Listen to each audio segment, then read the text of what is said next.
Welcome to another episode of Judgment Day. As you know, we've been doing these programs during the lockdown in a way, actually mainly, in order to help people through this very difficult period, to enlighten them about a whole range of issues which essentially have been caused or directly or indirectly by COVID-19. And today, very lucky to have Matthew Parks as a spokesperson for Cosatu talk to us, particularly because of the fact that just a couple of days ago, the Minister of Finance announced what was called the supplementary budget.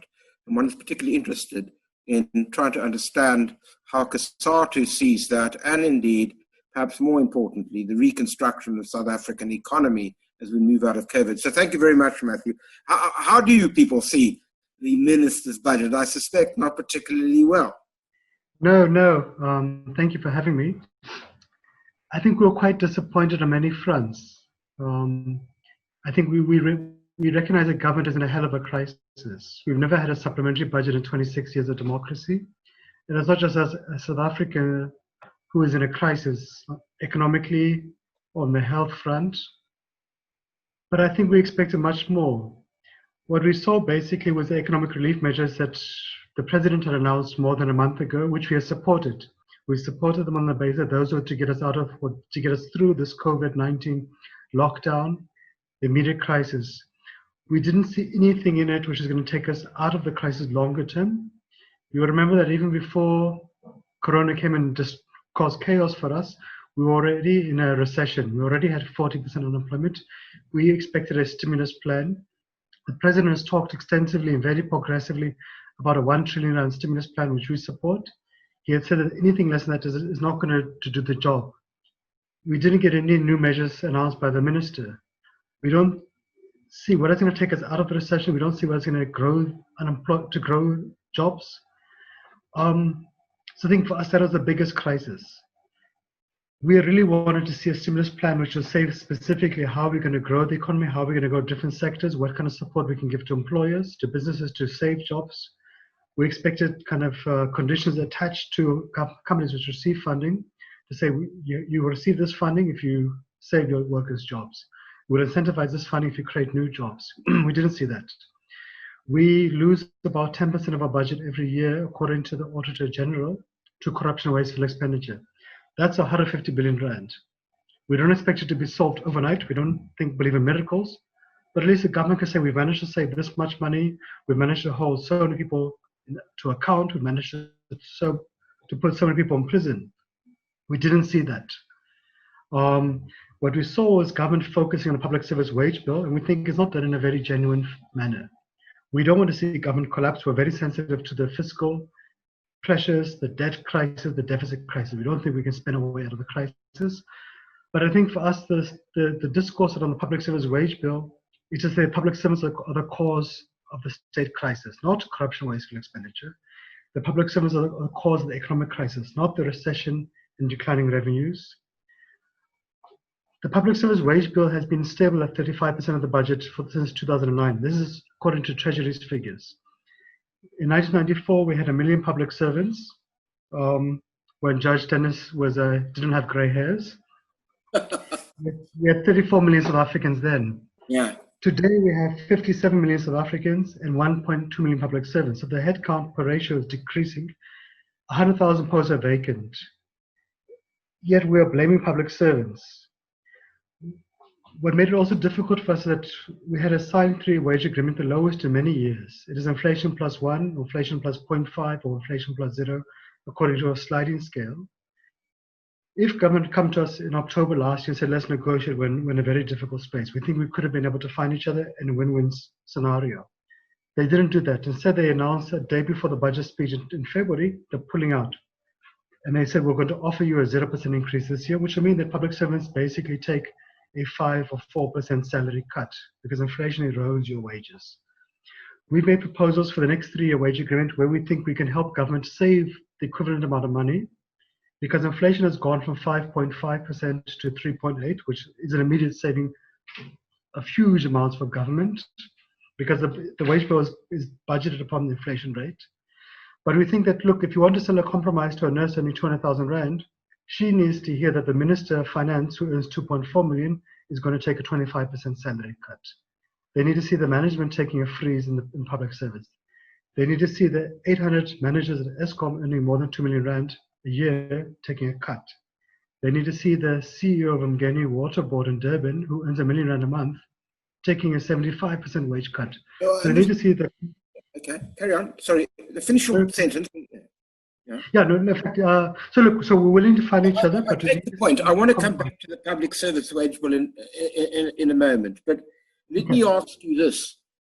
I mean, you quite correctly identified that there is a major economic crisis that we face. And it is true that the government has got a deficit now where 21 cents in every rand is going to interest, which is an extraordinary sum of money. So how does Cosatu see in us, leave aside the public wage bill at the moment, how does Cosatu see us the kind of economic narrative that can get us growing, not with a minus 7% GDP, but with something, I mean, a significant GDP growth rate, which would, one, would increase tax revenues, two, would allow a redress of inequality, and three, would essentially put us on a stable policy. What are the 3 or 4 or 5 measures that Cosatu thinks the minister or the government should take in this regard? Sure, I think 5 key measures. One is to reprioritize where we spend money, away from non-critical expenditure towards the key departments like health, transport, employment and labor, education, who are on the front line of the COVID-19 fund.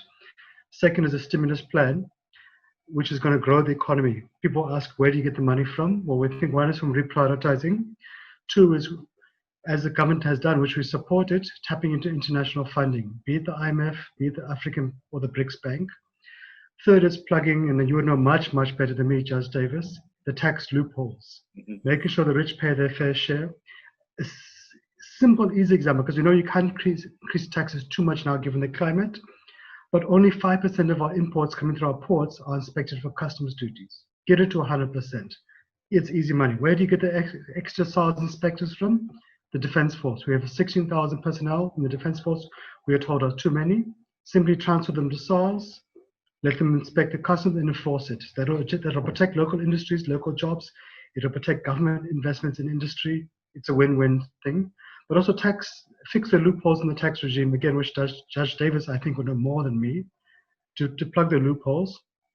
And I think also further capacitation of SARS. We're very grateful we've got a fantastic new commissioner, a breath of fresh air. Much more needs to be done, and also to deal with the greater tobacco bleeding of the tax regime before the COVID-19. But I think also the stimulus funding has to be conditional upon creating new jobs, new industries.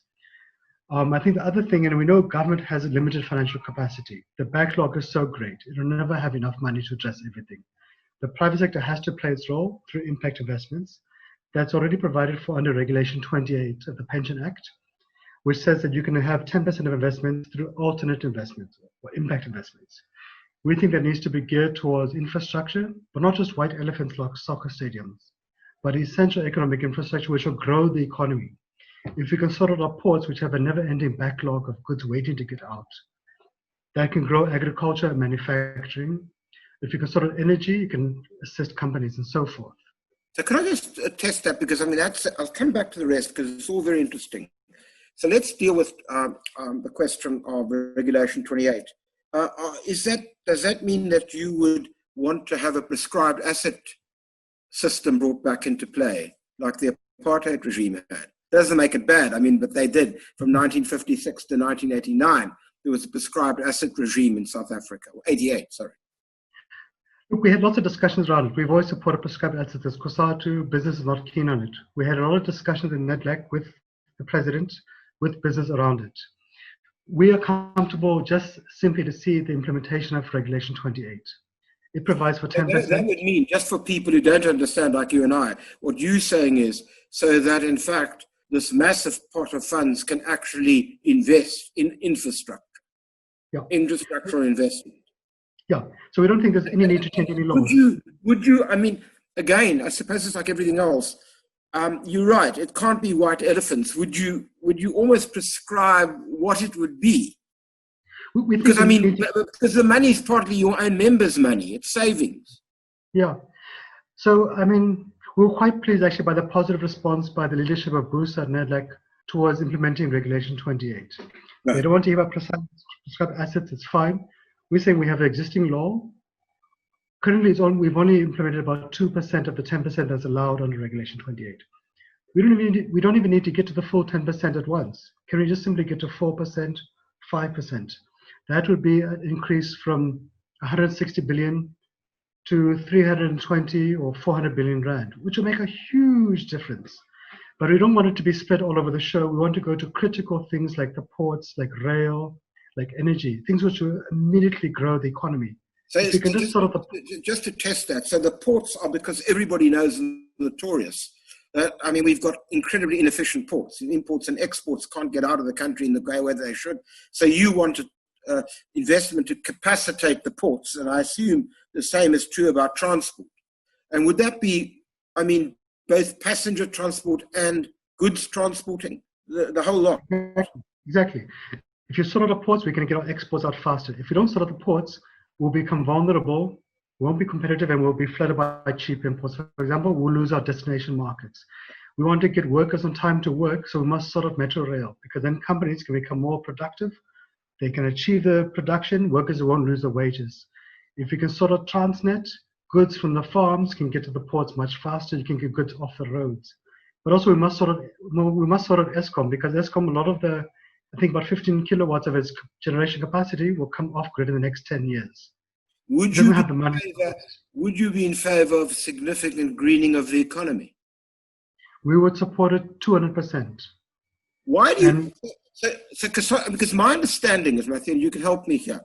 My understanding, and a bit of work that I've been involved in this, is that if we actually do that, there is funding for that, and we can create a hell of a lot more jobs in the green economy sector. Some people say up to 250,000 new jobs could be created. So the question is, why is this not happening? I can explain it. On this and many fronts, I think we have a lethargy as a nation. We talk nice English words. We have bosparats, logotlas, be it government, be it business, all of us. We don't implement things. A crisis can be a useful thing. Eskom doesn't have the funds to invest in new generation capacity. But there is, as you're saying, significant green funding available locally, internationally. But we want to see it become a win-win scenario. We want to have a just transition as we move from fossil fuels to clean energy. But it must take workers, it must take the host communities in Mpumalanga, etc. with. Well, so one of the suggestions, for example, is that we could get enough money that we could actually retrain a whole lot of these workers, that people could be retrained so that they don't just get dumped on the unemployment heap, that they can actually be reintegrated into a more modern economy, and that they could actually earn significantly decent wages. Now, this seems to me a no-brainer. I mean, that's why if you know, I'm talking to, I mean, you're representing this large trade union. If you guys don't know, how am I supposed to know anything? No, in fact, the point you raised is actually almost what we've been saying verbatim. So, you know, Eskom Social Compact, we specifically put there in very simple English. We want a just transition, not a fancy pie in the sky thing. We want government, the private sector to invest in producing solar panels, for example, locally. We want every building in this country to be required by law to have solar panels on the roofs within 5 years, and there must be locally produced solar panels. So we can create new jobs. And there is funding available in the Department of Labor, which is untapped for retaining and reskilling workers. We can create thousands of new jobs locally. We can also create an export industry for us to export to SADC, to the rest of Africa.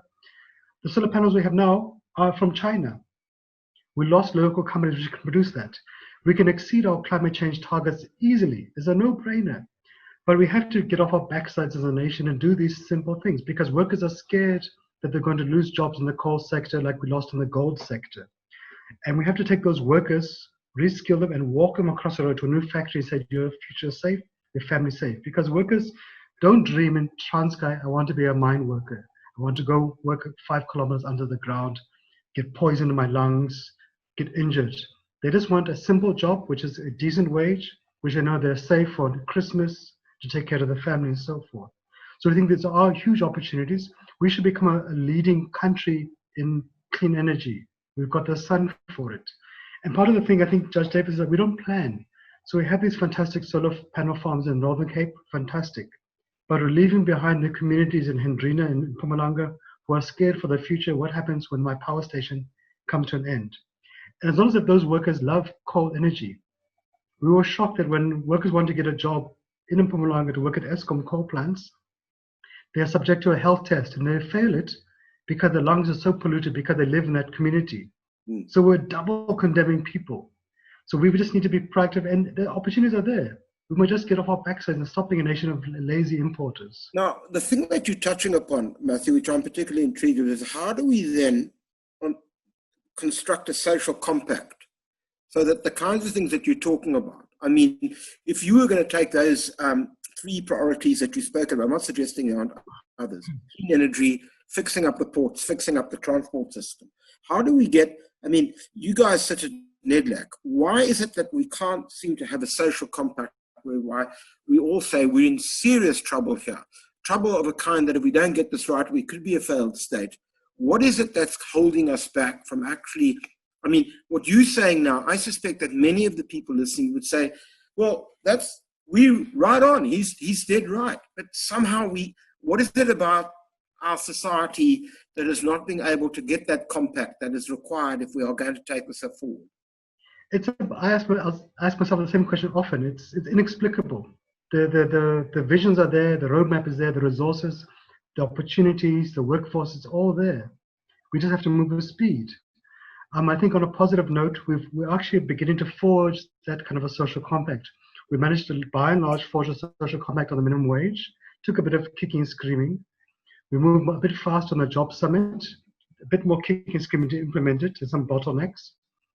But on the Eskom social compact, within basically about 2 weeks to 2 months, we've actually forged an agreement with government and business at NEDLAC on the Eskom social compact. It's going to be adopted on the 6th of July at NEDLAC at the Presidential Working Committee meeting, which is chaired by the President. And we had very tough, blunt discussions with government about corruption, mismanagement, restructuring, about saving jobs, but also with business about what we expect from business, just in terms of the onerous or sometimes corrupt contracts at Eskom, but also about what are the investments they're going to do around renewable energy technology locally. So there have been positive responses, but again, I think the challenge then is to implement it. We're not always well known as a nation for fast implementation, so we need a whole cultural change. We must learn from the Singaporeans, the Chinese, about how to move with better speed, because we don't have the luxury of time anymore. And can I ask you, in relation to the relaxation of Regulation 28 and the ability on, let's say, both sides to invest in the kinds of things that you're talking about, are you suggesting to me that we're now reaching a point where people are saying, that's fine, I read this morning newspaper that it's unfair, the minister's in favor of that too, as I understand it. Yeah, and I think there's consensus. We had this robust discussion of prescribed asset business. They told us their conditions are fiduciary duty, financial integrity, investment mandates. We said we couldn't agree with them more, because their money is our workers' pension money. It can't be thrown out the window. It's not a petty cash slush fund for corrupt politicians. It's not there for individuals to profiteer like they've done in the PIC in the past. It must protect the investment mandate, the pension mandate. It must create jobs. So we always say that let's implement Regulation 28. And let's do it in a way which builds confidence, because we accept business doesn't trust government. We also don't trust government, given the legacies of corruption. Well, the fact that you don't trust government, can I then ask you what Cosatu's approach is to state-owned enterprises? Sure. I think another one thing is about saving workers' jobs. And now we're seeing those SOEs are starting to retrench workers. We can never support retrenchment. We can always just look at alternatives to retrenchment, such as redeployment, reskilling, creating new jobs elsewhere. But also we've been saying that the SOEs have been a drain on the fiscus. It can't continue like that. It's diverting funds from productive investments. They are a bottleneck and a hindrance to economic development, like Eskom, because Eskom's not working. It bleeds the mining and manufacturing sectors, for example. We need to see clear roadmaps, and we're quite disappointed in the budget speech. There are no clear roadmaps to get these SOEs from being a burden to the state and also to workers, because now it's workers who are having to bail out the SOEs as opposed to the SOEs supporting workers. So we need to see that happening. It's quite worrying it's not happening. And we all know the causes: corruption, structural changes, mismanagement, and they have to be dealt with. But also we think we do need some consolidation of the SOEs. You can't afford to have a plethora of 700 plus SOEs, many of whose mandates are overlapping. They don't make sense. So there needs to be some restructuring, but we need clear roadmaps. And we need to do it now before it's too late. Because at SAA, you saw it took too long, and now it's workers who are going to pay the price with 10,000 retrenchments. So Cosatu is not an uninfluential body. How does it foresee, I mean, who's going to manage these SOEs going forward? If you accept on your argument that we've got into serious trouble there, what's Cosatu's vision for ensuring that the SOEs are going to actually that the SOEs are actually going to do much better? Yeah, I mean, what's the roadmap? That's a tough one because I think it's in the last decade. Look, all these SOEs were profitable until about 10 years ago. 10 years ago, a certain chap became president. So I think we can start connecting the dots. But also, there's been deep structural changes in many of the sectors. So, for example, the post office, people don't post letters anymore. So you have to restructure, repurpose those SOEs. The post office future is more likely as a post bank servicing rural areas, pensioners, providing kind of one-stop shops in rural areas because you're not going to get people to post letters in the future.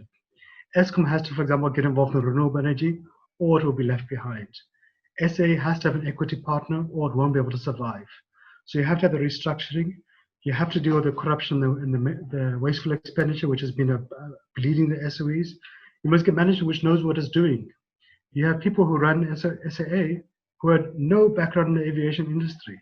But you see, just take SAA, for example, many of the critics, presumably critics of Cosatu, critics of government, would say government's got no business running an airline.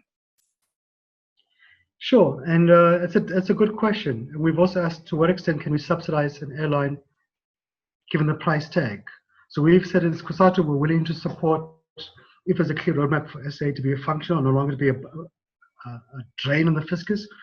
We can support a state airline, but there has to be a roadmap. It cannot be a burden on the states.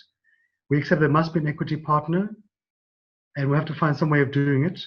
But we're quite frustrated. We haven't seen a clear roadmap for SA for quite some time, and for us, it cannot continue down this road forever and a day. These SOEs have to be able to stand on their own 2 feet, full stop. They cannot be a burden to the state. The purpose is to support a capacity state, not for the state to support them. And can I ask you, in relation to corruption in general, and I agree with you about, I agree with you about the tax. There's a huge amount that we can collect that we haven't. I accept that readily. But in relation to corruption as a whole, what is Cosatu's proposals as to how we, in fact, squeeze that out of the system? It's perfectly obvious we should never have had it. But, it's a ridiculous question to say we can ever afford it. But at this point in time, we can afford it even less than we did beforehand. So what is Cosatu's proposals here? How are we going to get corruption out of the system and every single rand works to ensure, certainly, that poor people, which is the vast majority of our population, actually benefit from the taxpayers' money? I think for us, it's simply for the law enforcement agencies to do what they're paid for. We had 4 commissions of inquiry into state capture and corruption. Very little has been done to enforce those recommendations. We were quite amazed when Comrade Pravin Gordon told us that at ESCOM, 3,000 forensic audits reports were done. They have not been implemented. They have to be implemented. One law firm, I forget the name of the company today, was helping ESCOM to clean up some of the procurement corruption. They saved about 5 billion rand. Then they were told by ESCOM management a year ago to stop because ESCOM couldn't afford to pay the 100 million rand fee. So you have to start dealing with it. People need to see a few examples, a few ministers, a few managers, a few business persons going to prison to do it. But right now, not one politician except John Block in the Northern Cape has gone to prison. So why should anybody be worried? We need to see lifestyle audits of officials. So we've said at ESCOM, for example, on our social compact, there has to be a forensic audit of every single cent that ESCOM spends, so expenditure and contracts. Would you support the idea of SARS actually doing a kind of serious auditing of a whole range of people, those accused of corruption, high net worth individuals across the board, companies, etc., to see exactly where all this money is going? We don't want to go even beyond just targeting the obvious suspects. We want to see it being comprehensive, that all politicians, nationally, provincially, locally, all management, but even beyond that, all supply chain officials, the guys who have the signing power, at national, provincial, local government, at all SOEs. You can start with the obvious big suspects at ESCOM, at Transnet, SAA, but it needs to be comprehensive and systemic. It cannot just be Judge Davis looks a little bit dodgy, he's got a very nice jersey, let's go after him. It has to be comprehensive, it has to be a matter of day in life for it. And the tools are there. SARS has got huge capacity. The banks can help, but we just don't see it moving, and we all know who the suspects are. And until the ANC, for example, leads by example, says, this minister has got a cloud hanging, SARS, please come and investigate him. Let people see somebody high profile going to prison, then we're not going to change our culture, because really it's about a cultural shift as well. So can I just come back then finally, because I am running out of time and I have to talk to you about this, the public service wage bill. I know you've put up the defense, which is fair enough, which is, well, the public service wage sector, people ordinarily working there doing an honest day's job are hardly responsible for the corruption or any of that sort. Fair enough. But what happens when you've got a situation where a government's got no money? I mean, what happens in a social compact, do we not have to accept that, at least people have got a job in circumstances where there's a 30% unemployment rate? What do you say to critics who say, well, we accept that public service, we want the most efficient public service, but over the next year or two, I'm afraid to say there can't be increases. They just can't because there's no money. Look, we've been making proposals for years about how to save expenditure to the state, because we've got a vested interest in the state surviving. The state collapses or we go the IMF route, the first ones to suffer will be public servants who will be retrenched or have the wages slashed, etc., etc. We think there is space to do it. We've made proposals for the next 3-year wage agreement. We think we can help government meet its saving targets of 150 billion very easily. One is through inflation, which is plummeted by half. We'll make a huge saving immediately by that simple factual change. But we've said, look, there's space to reduce what management earns, what politicians earn. We also want to see a single government wage negotiation process take place. Because right now the wage bill that everybody refers to is only for the public service, which is 800,000 out of the 1.2 million government posts. It doesn't include the parastatals, it doesn't include the entities. And when you really see a ballooning in the management wage bill is in the parastatals and the entities. Have a single thing so that you have one agreement across the state. That'll make it easier for Treasury to budget for the future. That's something which I know Treasury is now very keen on. We've also said that management can afford to take cuts of 10% minus, 25% minus, whilst ensuring that ordinary nurses and teachers at least get inflation increases. But also we said you can reduce the management headcount easily. You can freeze those posts, you can redeploy people. We had actually made proposals, Judge Davis, just after the election, about consolidating the government departments. Many of them were duplicates, etc. You can further consolidate with the municipalities because we can't afford 259 municipalities. Most of them are just not viable financially. You could rather focus on a district model where you fully capacitate the district councils, and you can consolidate the SOE. So if you do it, it's easy to do. We've been raising for years, Judge Davis, why do we need 3 state airlines in South Africa? SAA, Express, and Mango. Makes no sense. Consolidate them. You can easily do it, and any employee normally has a 5% headcount turnover every year. So you can free some posts, and then you'll quite quickly be able to reduce the cost. Okay, so let me ask you this. If the minister comes to you, or the government comes to you and says, look, we accept that. So we're going to actually bring in all the parastatals. We will freeze their salaries, or in fact reduce their salaries by X. But you guys, for the next year, I'm afraid you aren't going to get any increases either, because we're in serious trouble. We're in such serious trouble, we just don't have the money. If we give you the money, we can't give the money to social grants, etc., etc. What do you say to them? Yeah, look, we've done the number crunching. We've done the number crunching with the officials in Treasury, and we've actually shown that we can save the money in the next 3-year wage agreement. It's very easy to do. But we are in a different position to what we were a few months ago, because COVID-19 has created a collapse of both the tax and the growth rates. This is different. Sure. Yeah, that's what I'm asking. Yeah, and we've been able to put on the table other proposals. We said, for example, government doesn't have money to contribute to this or to this. We're willing as Labour to put money on the table. We've said, for example, the PIC can help assist public servants who can't afford housing. So we take that pressure off the state. The PIC, for example, could assist with public servants who can't afford tertiary education for their children. you can make those contributions.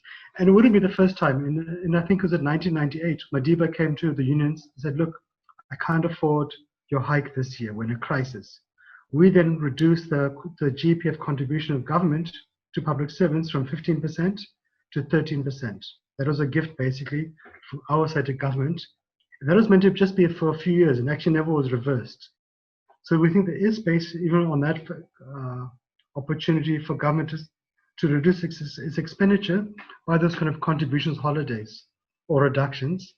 But government has to negotiate with us in good faith. It can't go public and say, well, the wage bill, there's be a 0% increase this year.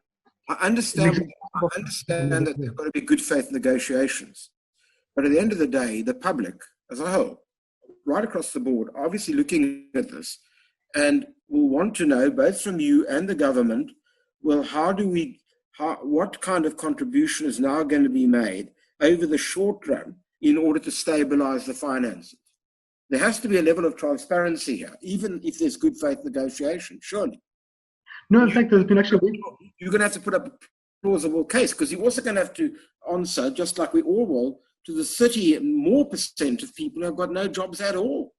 I think one of the two things that we often forget about in the normal discourse is that the average public servant, like any other worker, supports 7 unemployed relatives. So it's not just a question of a public servant on a hilltop being greedy, etc.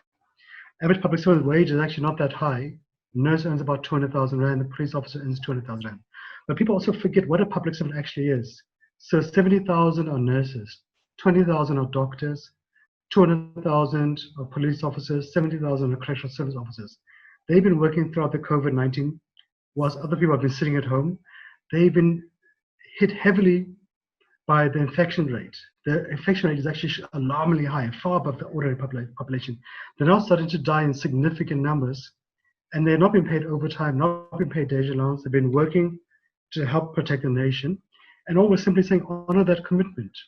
Okay, but I think there'd be a lot of people listening to this who'd say those people do deserve not just what they've got, but perhaps an increase. But that's got to be segmented, because there are other groups of public service, as there are private sector workers, who, frankly, we don't have the money for. That we've got to look at this sensibly. And people certainly who are saving lives or protecting property and lives should be rewarded adequately. But that doesn't mean everybody should be getting the same deal. Yeah. Look, we've also been saying we need to look at where we have staff in the public service. Where can we shift them to more critical areas? So there are places in the public service which have surplus amount of staff. We say, why can't we deploy them to places like Home Affairs, where there's always perennial queues for people to get the IDs or the birth certificates? Why can't, for example, we redeploy police officers where you've got 120,000 police officers doing desk duty to community policing? We need to reinforce hospitals and schools, etc. So we're quite keen to do that, because then you're going to have a more productive state and the public will benefit from a much better public service. Right now, the teacher-learner ratio has been increasing when it should be decreasing. So we're very keen to see a redeploying public servants from non-critical posts to the critical ones, and ones which will help to grow the economy and provide a better public service to people as well. But I think we also would be keen, if you want to sell a compromise to a teacher or to a nurse, that compromise goes across the state. It doesn't just go to them, it goes across. And even in the private sector, it shouldn't escape scrutiny. No, I'm sure that's true. But I agree. There's no question about that. But I think that's going to happen inevitably, because many firms are bankrupt. Many firms are actually going out of business. And I wanted to ask you that final question, because I'm actually running out of time.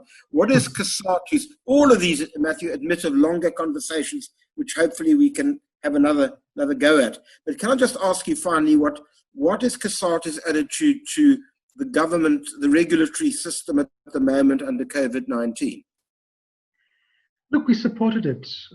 We felt government had no choice but to implement a lockdown for the health reasons. We supported it. We felt it was the right time.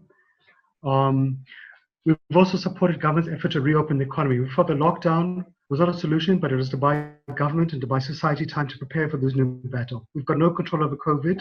It might be here for the rest of our lives. It might be here for 2 years. We don't know when will immunization come around. We have to adjust to the new normal. And we've said any employer should be allowed to reopen, but there must be a clear health and safety plan. On many fronts, I think we've done very well, but on many fronts, we're very far behind. In particular, for example, ensuring that metro rail is safe and doesn't just become a mass transporter of COVID-19. I think a crisis can be a good thing. So the water crisis in Cape Town was a fantastic opportunity for us to learn how to save and conserve water.